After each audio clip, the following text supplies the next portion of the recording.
thank you all for being here this evening. My name is Chris Monroe, and it's my privilege to serve as superintendent for Santa Cruz City Schools. And there are several members of our team who offer outstanding middle school supports here tonight. And I want to start by welcoming Jessica Serna Castañeda. She is our translator for this evening.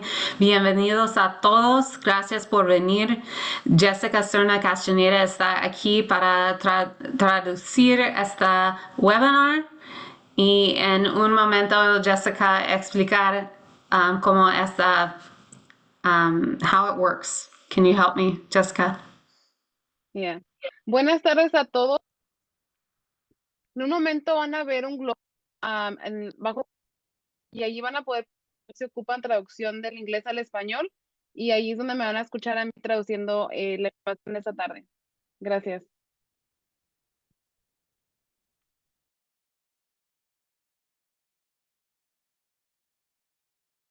Okay, and then I want to just take a minute and let the panel here introduce themselves. Debbie, I'm gonna go around the room as I see folks. Debbie, can you start for us? Sure. Good evening, everyone. My name is Debbie Puente, and I am the proud principal at Branciforte Middle School. Eric.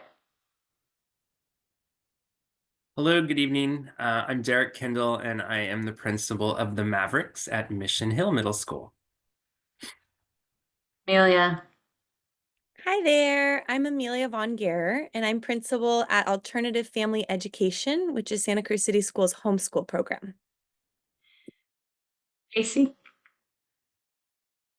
Good evening, everybody. I'm Casey O'Brien, and I'm the Director of Student Services. It's nice to have you all here. And I have an 8th grader, by the way, who is having a great time and enjoying B40 Middle School. Dorothy. Good evening. My name is Dorothy Cueto, and I am a former middle school principal. It is a special time. And I am currently Assistant Superintendent of Educational Services. Thank you for joining us tonight. Sam. Hi all, I'm a former middle school student, and I'm Chief of Communication for Santa Cruz City Schools. And I have a 5th grader now. So we've been doing this preview webinar for a few years, but now it is relevant to me as well. So Sam, will you take us through our presentation, and you can ask questions in the Q&A throughout the presentation, and at the end we will field questions that may have come out as a result of what Sam shares. So thank you, everyone.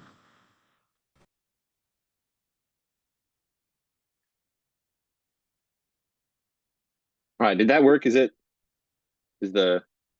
ask every time as though, it always works, but okay. So thank you everyone so much for being here as we provide this preview of life in our middle schools. And we do this so we can try to make it an easy transition, not just for students, but for families as well. Yeah, the other reason that we do this is to sort of offer a bit of a preview of all the opportunities and the activities in our middle schools so that you and your students have an easier time hitting the ground running when we start. As Chris said, you should feel free to enter your questions in the chat while I'm talking, and our panelists will be answering. And then after I'm done sort of downloading all this information, then we'll go through any questions that we haven't answered yet, and we'll answer a bunch live as well. So here you are, you have reached the threshold of middle school. And for students, that's really an exciting point where they're at a place in their development where they're really developing a lot more independence. They're looking for more opportunities to take agency with their time, whether that's activities, arts, athletics, or extracurriculars of any kind. And then they also have more capacity for complex concepts and curriculum. And they and you are probably starting to sort of look further ahead along the path and thinking about, what deeper interests your student has and where their strengths are and where they might be headed in terms of their interests. And so we believe that at that point, what students need is belonging, encouragement, and room to grow and develop, not just as students, but as people as well. And so that is the kind of guiding principle that that covers a lot of what I'm going to be sharing with you today. And then anytime we speak with the public, we like to start with our beliefs and goals as a school district. And these were put together by our board in collaboration with staff to kind of set out a guiding direction that would that we adhere to in everything that we do. I'm not going to read through all of them right now. We will be posting these slides so you'll be able to see them. But the summary is that education, we believe, is a place that must give everyone that strong start, the wonderful beginning to make the most of themselves in life so that we can all develop and have prosperous futures. And it's our responsibility to put all the support and opportunity at the disposal of every student so that they can reach their highest potential. That's the summary version. But again, like I said, we will be posting these slides in the same place where you found this link. And so you'll be able to go through these at your leisure. All right, so what middle school really is a broadening of the horizon for students.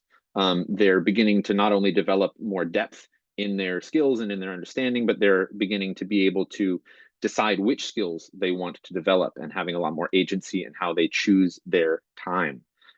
So we're going to be talking about what that looks like. And I did want to say that as we're talking about middle school, we're primarily talking about our two comprehensive middle schools. Depending on where you are in town or in the wider community, even outside Santa Cruz, you are probably headed toward either Mission Hill or Branciforte. There's wonderful things that make each of these schools unique, but we're not going to be diving that deep into those. We're going to be talking about common sort of supports and enrichments and elements of the student experience. I encourage you to go to the websites of these schools if you haven't yet to learn sort of more about what's going on there and what the schools themselves are all about. But what we're going to be talking about is largely going to be, or is going to be true entirely of these two campuses. And as Amelia Van Gerer, who's here with us today, mentioned, our comprehensive middle schools are not our only path through middle school. And we wanted to make sure that everyone was aware of alternative family education, which is sort of a homeschool plus program is how I tend to think of it, because it's a homeschool program in which families are supported by credentialed teachers who help work with them and customize curriculum for their student. But it's also a program that has in-person enrichment classes all through the week. So families can decide to some extent how much they want to be autonomous and how much they want their student to be part of a cohort and collaborate with other students. It's a really interesting program. It's a customizable program. If you think this might be a good fit for you, I encourage you to go to the link. And since we're lucky enough to have Amelia on with us, you can also ask any questions you have about AFE, and she'll be able to answer them as we go. And it's at the Small Schools campus, which is at Water and North Branciforte, which you've probably seen. It's a big, glorious campus, and this is one of the many interesting schools that are there. Okay, so when we say expanded horizon, what are we talking about? And what are we talking about here today? We're going to cover the warm welcome that we offer incoming 6th or 7th grade students, and why we feel it's so important to help students hit the ground running and feel that sense of belonging as soon as possible. We're going to talk about curriculum, and we're going to talk about this being the very beginnings of the college prep pathway. Forgive us anytime we say college prep. We know that not everyone wants college to be a part of their future plans necessarily, but it is our goal to make sure that everyone who graduates from Santa Cruz City Schools has as many options at their disposal. And so that does mean college prep and college readiness, as well as we will go into the beginning of our career technical education programs, which start in middle school. And how we have that hands-on learning option to help students in their process. And then we'll go over the enrichments and extracurricular activities that we have at our middle schools.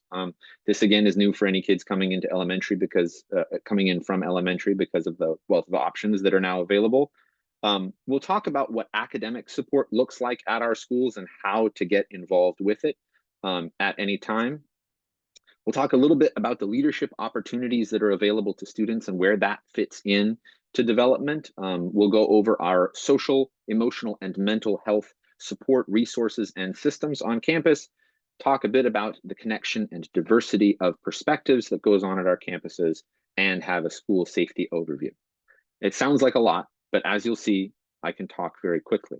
And we've also combined English and Spanish on these slides, which we didn't for our high school. And so I don't need to be switching between slides. And so as Jessica is translating. Okay, so middle school is an exciting time. We know that transition comes with a lot of excitement, as I say, but also anxiety. So we're very cognizant of the fact, and so are our staffs, that students really need a warm welcome when they come on campus. And so we're really happy to have an expanded team of counselors and mental health experts on the campus who get very involved in events, activities during those early weeks of school when the 6th graders and the 7th graders are coming in. We'll talk a little bit more about that team in a moment. But the counselors help plan events and inform site-wide work with students so that that warm welcome is possible. We also have social emotional learning curriculum built into our classrooms. So the teachers work with the students to make sure that we're fostering inclusive and empowering environments where we're focusing on that social emotional development at the same time as working on curriculum. And the social emotional learning is focused, at least at the start, in understanding emotional landscapes and, working with language to discuss these issues and things, especially as nerves are high at the start of school. And then another thing that they're met with very quickly is all of our connection opportunities on campus. Each school has more than 15 clubs, varied athletic teams, performing arts, the Arts Academy, which is a set of enrichment courses which are available every day on Wednesday, which is the short school day, and many scenarios where students can get involved in student leadership, whether that's ASB or taking leadership roles on their teams or at their clubs and that on all that sort of thing. And this is all sort of built, all these opportunities are put at the disposal of students straight away so that students can help find a place at school beyond the classroom and begin building their identity there. And of course, we work hard to make sure that we have open doors and encouragement, right? As I said, all the staff is cognizant of this being a big transition, and they work together as a staff to make it as easy as possible to approach staff members and ask for help or ask questions or just to take a breather anytime they need to. Because, and it's worth saying, we do understand that this for most students is going to be one of the biggest, maybe the biggest school transition they'll ever have because of what a home elementary school is. And so the first weeks of school, have activities. We try to make it celebratory to sort of make sure that we're putting the focus on the excitement rather than the anxiety at starting something new. Okay, so then once the school day gets going, what does that look like as well? It is obviously a different model for interacting with curriculum. Rather than all being based in one classroom, students will be moving from classroom to classroom for specialized subjects. And among those subjects, we have college prep math with 2 tracks. That is a grade level track and an accelerated pathway for students who are particularly strong in math. And again, when I say college prep, that essentially just means that this is a program built to bridge into our high school classes and those classes being A to G compliant. And that is something that everyone should start thinking about now, even though we're in 5th or 6th grade. A to G requirements are what is necessary, are the class requirements that are necessary for college admission. So we build our high school programs to be college prep, and we build our middle school programs to easily feed and bridge into those. We also have a science curriculum developed in collaboration with the UC Berkeley Lawrence Hall of Science, an English language arts program that covers everything from literary analysis to writing to reading comprehension, nonfiction and fiction. That as well is a college prep meant to bridge into high school. We have a new social studies curriculum. Well, it's not new anymore. It's probably a couple years old now. A social studies curriculum that uses a curriculum developed with National Geographic. And this is built to bridge into history and government courses in high school. And for lack of a better way to put it, we also teach literacy in the 21st century, where students can interact with the building blocks of coding and develop tech literacy while also developing a safe and responsible set of strategies for finding information online.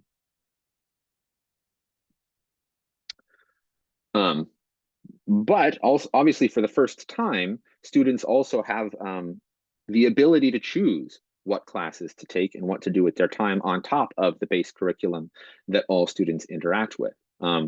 So electives begin to give students a chance to decide how they want to explore their interests, whether that's foreign language, music, art, and this also includes the CTE courses, the career technical education courses. And then for those, we have a rotating set of classes that change throughout the year. These are some examples of what those classes will look like: computer science, woodworking, culinary arts. As I said before, these CTE courses, these hands-on learning courses, are both academic and an opportunity for students to develop hands-on skills. And as they move into high school, these courses will not only be taught by experts within the professions, but will also include things like interviewing skills, how to build a resume, how to write a cover letter.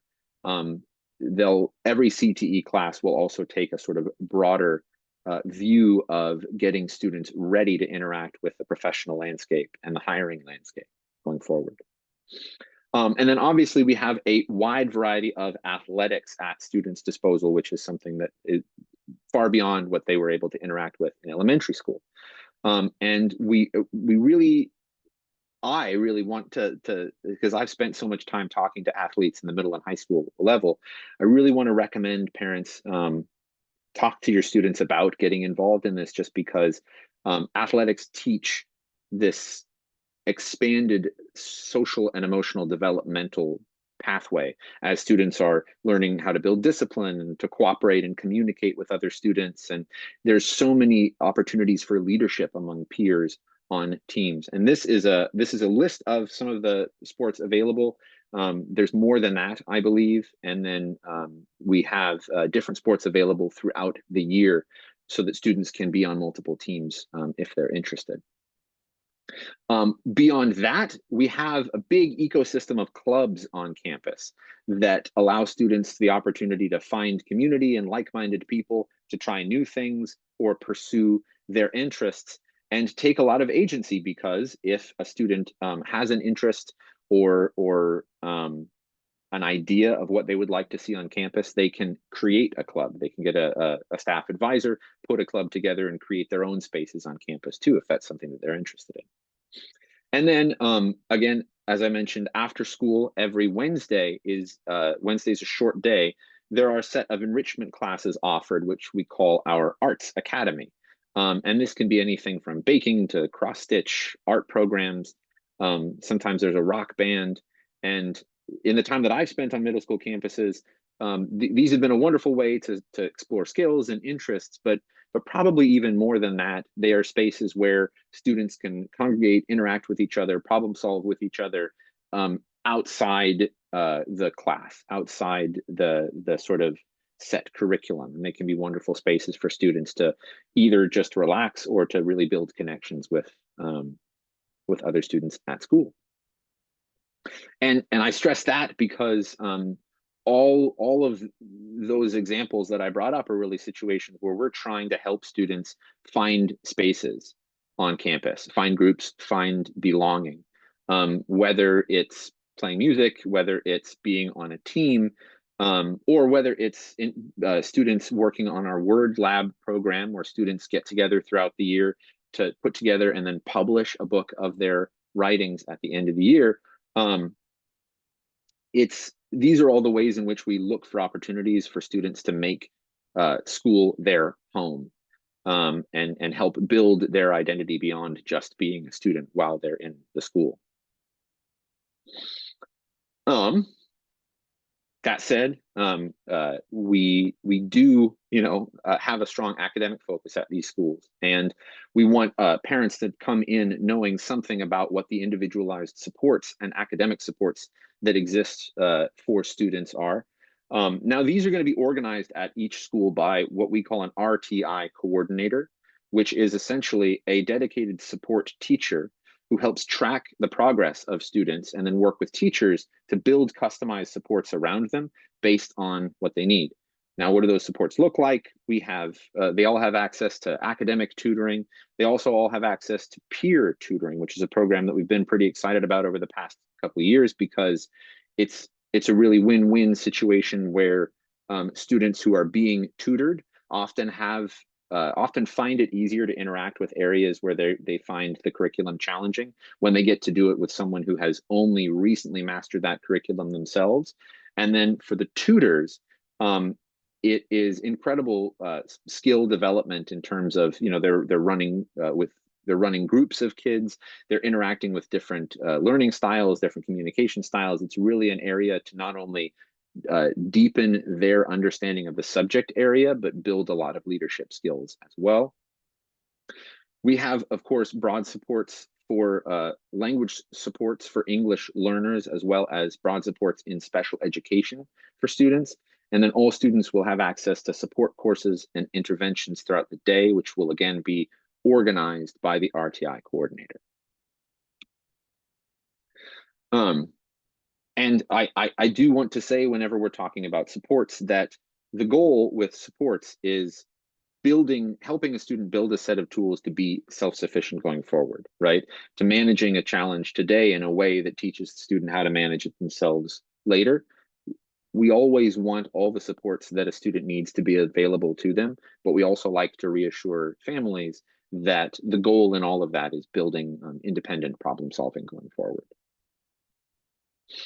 And of course, everything about school culture, everything about student experience comes down to our teachers. And we are incredibly proud of the teachers that we have at both of these middle schools. And so we want you to understand a little bit more about, or at least get a snapshot of our teachers. All the teachers at our schools are credentialed and experienced in their subject areas. They're also, they have access to up-to-the-minute pedagogy to basically continue to develop as teachers.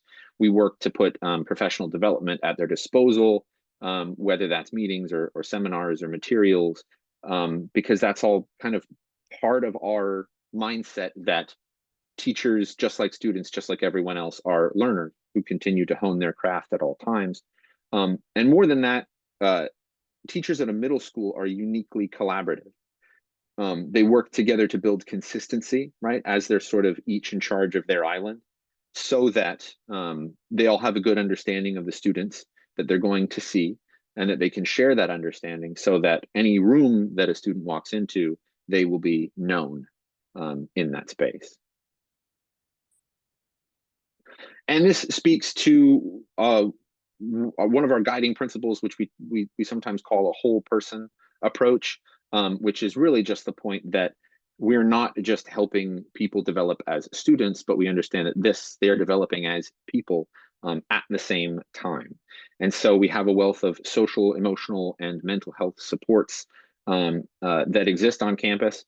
First and foremost, we have a dedicated social emotional counselor at both of our middle schools. We were really happy to be able to add that position with COVID funding. And then when the COVID funding ran out, it was something that we had to retain because of what an impact it was making on campus.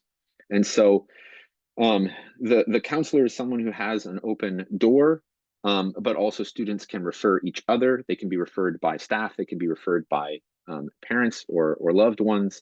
And they can be referred for anything from,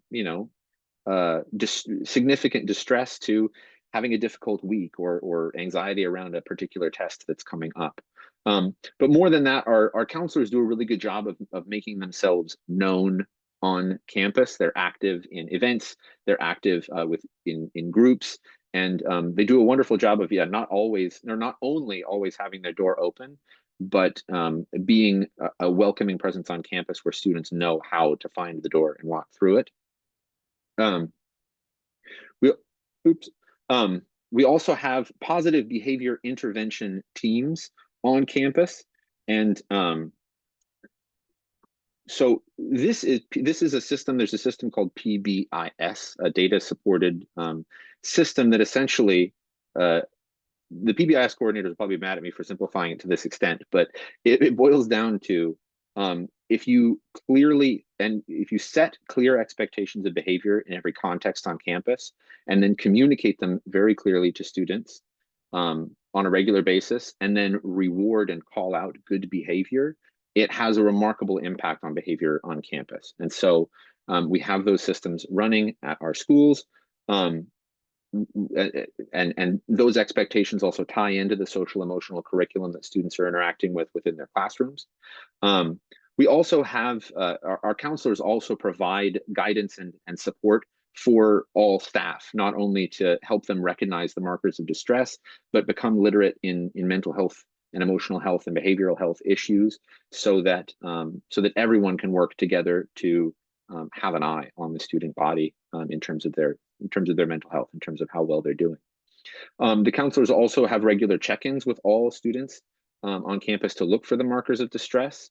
And then the counseling office also has a wide network of partnerships around the community, around the county, so that they can be a support resource for families and for students in finding additional support even beyond what we are able to offer on campus. So I hope that I've kind of painted the picture of campus being something like a little city, full of opportunities for students to explore not just activities, but to get to know their community, and ideally in so doing get to know themselves better as they're going through a time of many transitions and developments. I personally, I always feel like carry a lot of fear about the idea of my kids going through this period in their lives. And so it's really helpful for me to spend a lot of time on middle school campuses and see the, the warm and welcoming environment that is very reassuring as I think of my daughter heading there next year. But of course, none of that development, whether it's personal or academic, is possible without a sense of physical and emotional safety at school. So we follow the Secret Service actually has amassed a huge amount of data on school safety and found that connectedness and relationships are the biggest factor in determining school safety. So we invest a lot of time in school connectedness and in students getting engaged and making connections with each other. The staff is trained to foster these connections. We have events and activities on campus that put all of these engagement opportunities, front and center with students, and help students get engaged at school and get engaged with each other to make those connections. As I said, the students are all supported with mental and emotional health resources, and they provide regular check-ins to look for any distress amongst the students. Our staff regularly train at the school and at the district level with first responders and law enforcement to be prepared for any issues that arise. Our schools have now smart locking systems that give only appropriate access to people. It's based with key cards, and it also gives teachers the ability to quickly lock down a classroom at a moment's notice. And we also want our incoming students and families to know that you have access to an anonymous tip system, that if you go to the student or the parent menu on either middle school website, at the very bottom, you will see you have the option to report a concern. And this could be anything from, a serious leak in a pipe to, oh, I think something is broken on campus. And those concerns will be sent directly to office and to staff. And I always hasten to point out at this point that, if you see something that is a crisis, if you see like a fire on campus, do call 911, do call the front office, don't use the anonymous tip system. It's just the point that anything you put in the anonymous tip system will be reviewed. And because it is a managed communication channel, if something is urgent, it will be immediately escalated to the school office. Okay, so I know that the word diversity can mean almost anything, socioeconomic, cultural, ethnic. But when we talk about the diversity on our campuses, we're talking about all of it. We're talking about the diversity of perspectives and experiences that exist on a public school campus, and how we not only welcome that diversity, we genuinely believe that access to that diversity drives broader and faster development for all students, and that developing minds need it. They need variety. They need connections with each other, and that greater variety of perspectives within a classroom, within a campus, within a community spurs faster development and increases a student's connection to everything that's going on around. So we do a lot to work to make sure that everyone feels they are welcome, whoever they are, and that we celebrate every kind of perspective that comes onto campus. And that includes our families as well. There are a lot of ways to get involved at school. Volunteer opportunities within the classroom, certainly on field trips, certainly at events, festivals. There's a wonderful calendar of events at schools, and families can get involved in that. Both schools have a PTA. Either of them are called PTAs. It's the Home and School Club at Branciforte, and the PTC, I believe, at Mission Hill, but I write PTA on here because that's something that everyone recognizes straight away. So there's organizations on campus where families manage and help run fundraising and activity planning on campus. We also have, each campus has a bond site committee and a school site committee. And the bond site committee will talk about what bond projects are coming up, what modernization is going to look like, and they can give input on that process. And the school site committee can discuss broader issues at school. What does the school community need and how things are going and that sort of thing. You're also welcome at ELAC, English Learner Advisory Council, and our district version of that to give input on the supports and opportunities that we have for English learners. And if you go to the district website, you can even find under the community menu tab, there are a lot of opportunities to get involved even at the district level, a lot of community committees that we have running that we're always looking for parents to join in on. So what do the next steps look like? Obviously, you can reach out to your school directly. You can go to your school's website. You can schedule tours or days where your student can shadow another student at school. And I really encourage everyone to come to the open houses, which have been scheduled. Mission Hills on January 22nd and of next year, obviously, and B40's on January 29th. Those are both Wednesdays. And those are great opportunities to get to know the school, but also get to meet a whole bunch of other families that are, at that exciting point and about to come onto campus as well. So that is my big information download. Thank you so much for bearing with me as I went through it all. I know that it's a lot to take in, and I hope and assume that my fellow panelists have been answering questions as we go, but we'd love to continue answering them now.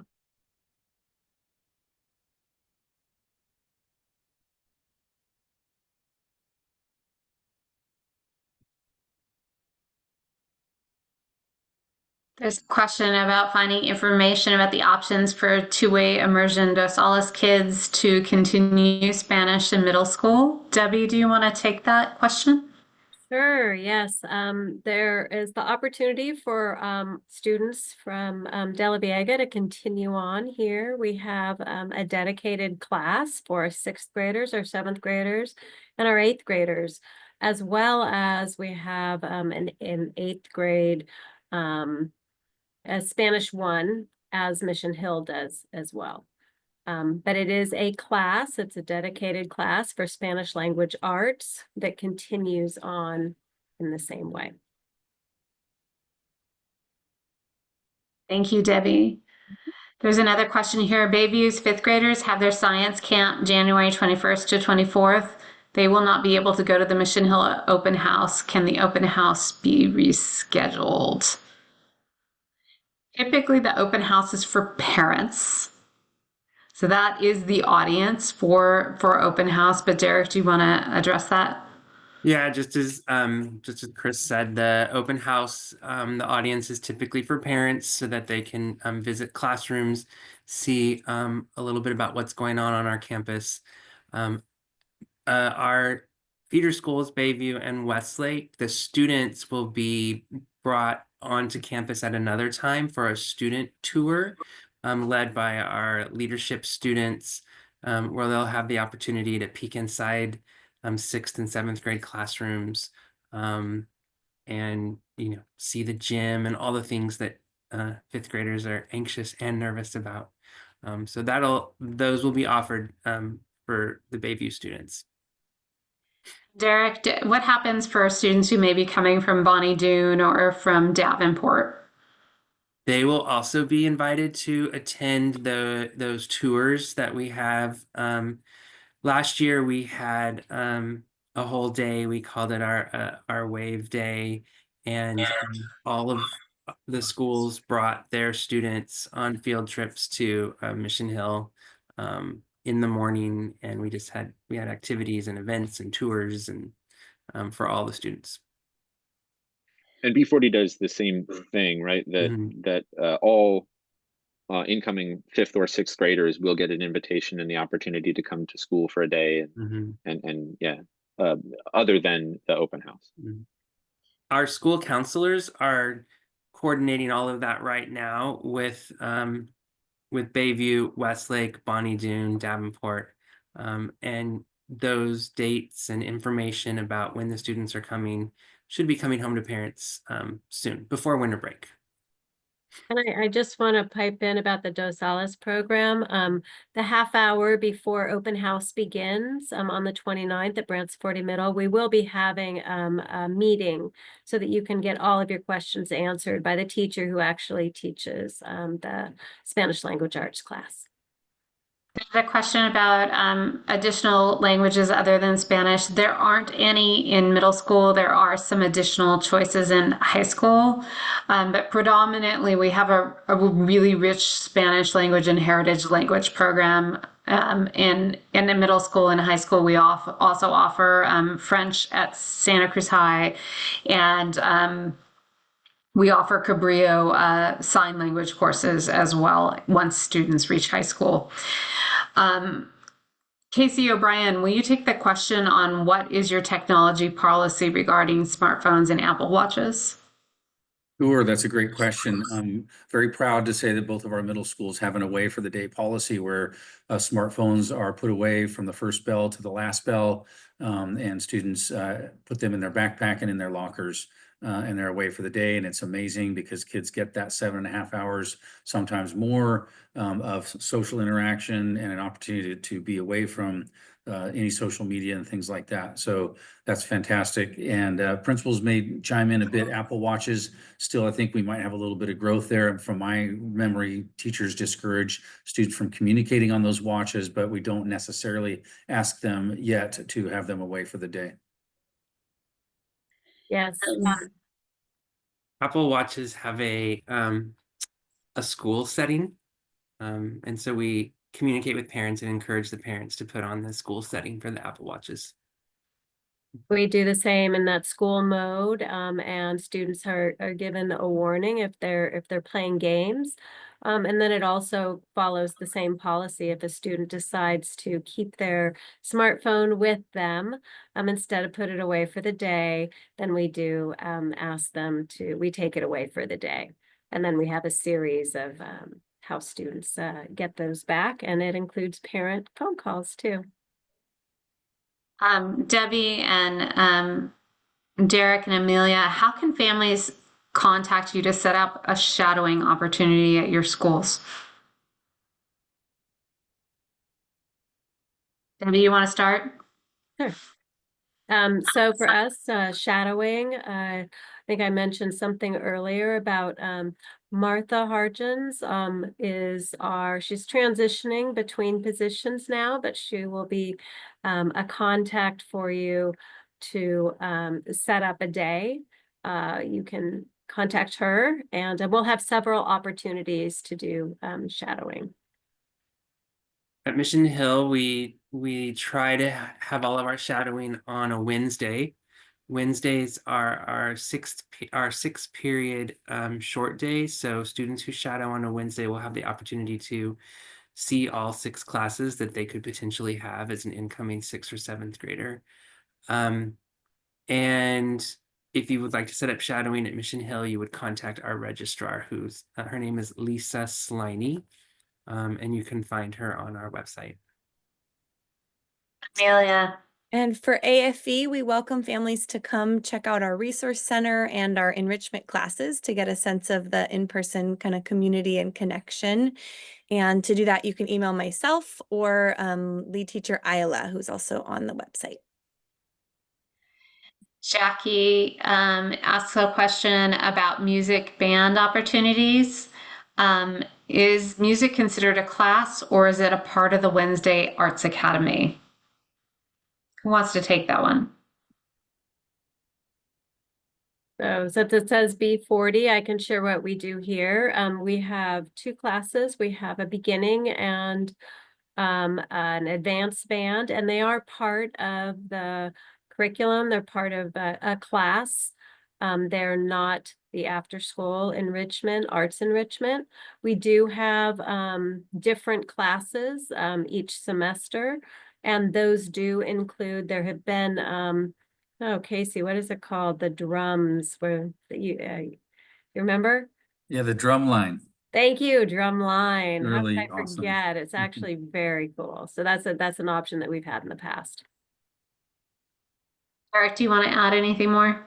I was just going to say, we have our beginning/intermediate band and then intermediate/advanced bands. We have 2 band levels at Mission Hill, and then we also have a beginning music and a music appreciation class, which is an entry-level class for students that maybe haven't been exposed to an instrument before or haven't had the opportunity to play an instrument before. And this is a non-performance class, so students aren't expected to participate in concerts and competitions, and it gives them sort of a low stakes opportunity to pick up a new hobby and a new talent that they could maybe then carry on through the rest of middle school and into high school. Thank you. The question about dress code, we have a dress code that is the same and consistent across all of our secondary schools. So what students see in middle school, they're also going to see in high school. You can find that dress code on our on your school websites and on the district website, along with our behavior expectations. And those are reviewed with all students at the start of the school year, and they're designed to keep kids safe and ready for school and learning.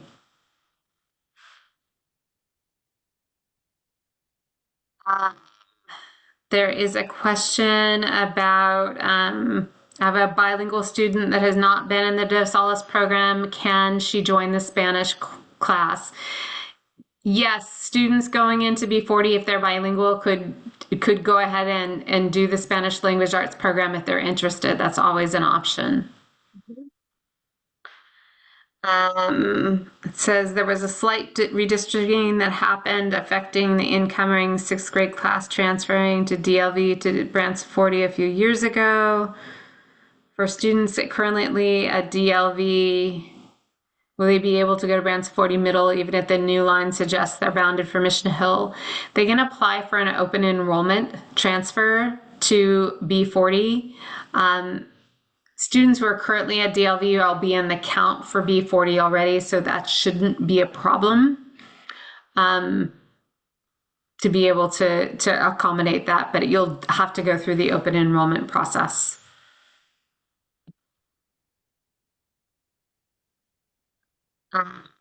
So question about how electives are selected or assigned in 6th grade and beyond.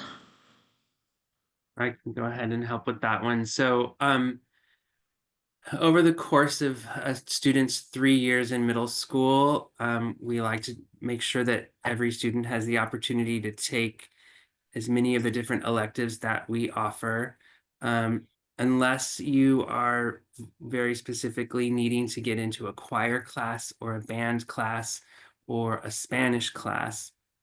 Then the other electives, students have the opportunity to designate their first, second, and third choices, and then counselors make every effort to schedule kids into those classes based on class size and availability. But I want to stress that over the course of 3 years in middle school, which equals 6 semesters, your child will have the opportunity to take all the different electives that we offer at least once. And I'd say the same for Branciforte Middle. Thank you, Derek. You did a beautiful job. Is there a drama or theater program offered at either of the schools? Mission Hill has theater as part of their after-school program. And last year, the after-school program put on a winter production and a spring production. That is definitely something that we can add. We have not had it since I've been principal. Not sure, Casey, if we've had that in the past. We have had it in the past, usually through the after-school program as well. There was a time when there was an elective class during the school day as well. Finding drama teachers can be a challenge that aren't going to teach full time. So if anybody out there knows someone interested in teaching drama at the middle school, I bet we could probably find something for them. And I asked Casey because Casey was the principal for 7 years before I was here. So thank you, Casey, for chiming in. And AFE offers theater. If you'd like to come see the Dracula play, we'll be performing at London Nelson the first week of December. Yeah. How often do students use Chromebooks in class? And what is the policy if they forget to bring their Chromebook to class?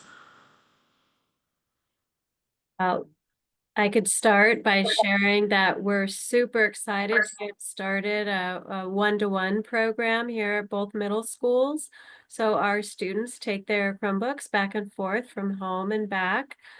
We do have carts where students can plug in their Chromebooks as they need to. And if they accidentally forget it at home, we have Chromebooks for students to check out, no problem at all. That's the same at Mission Hill. On a previous topic, I've just gotten a few texts from Galt parents in the 5th grade cohort saying that they are sort of clamoring to say that they are in the process of finding someone to try and teach an after-school drama at B40. So thank you. We love it. Thank you. We'll see how well that goes. There's a few parents who have organized it at Galt and have been doing it after school, and so fantastic. Come find me. That'd We be have to great. pressure There's them into doing it. always a group of kids that just love that drama, to do that drama thing. So that'll be great if we can make that happen. I'm happy to help. There's a comment from a guest named Alyssa that says, when Sam and I were at B40, there was an awesome drama program. I'm thinking that Linda Murphy may have been in charge of that drama program at that time. Was she, Sam? Yep. The year that I was Brom Bones in Sleepy Hollow. Great. Everyone on your panel tonight has been a middle school principal at some point. So all of us have loved this age group. It's so much fun. And it's wonderful to see. Well, sorry, except for Sam. You've been a middle schooler though. So we're so grateful to all of you for joining us this evening. We're really, this is my second year with 2 graduates from our school district. So most of my time in Santa Cruz City Schools has been with my own kids in the schools. And I've been so grateful for the opportunities that they've had and the opportunities to work with the wonderful students, staff, and families that make up Santa Cruz City Schools. We're grateful to y'all for being here this evening. And don't hesitate to reach out to any of us if you have additional questions. We want your students to have a wonderful transition to middle school. We are here to support them to learn and grow and thrive. So thank you again. Thank you to our panel for being here tonight. Don't hesitate to reach out with any questions. And we talked more about the 2 comprehensive programs, but Amelia is an incredible resource if you're interested in an alternative experience for middle school. We also have, I'm very proud of the alternative options that our school district has for students and families to explore their education in different ways. Make sure we didn't miss any questions. There is a question about recording. Yeah, we will be posting the link to tonight's webinar. Sam will be getting that on the website this week. Any other final questions before we wrap?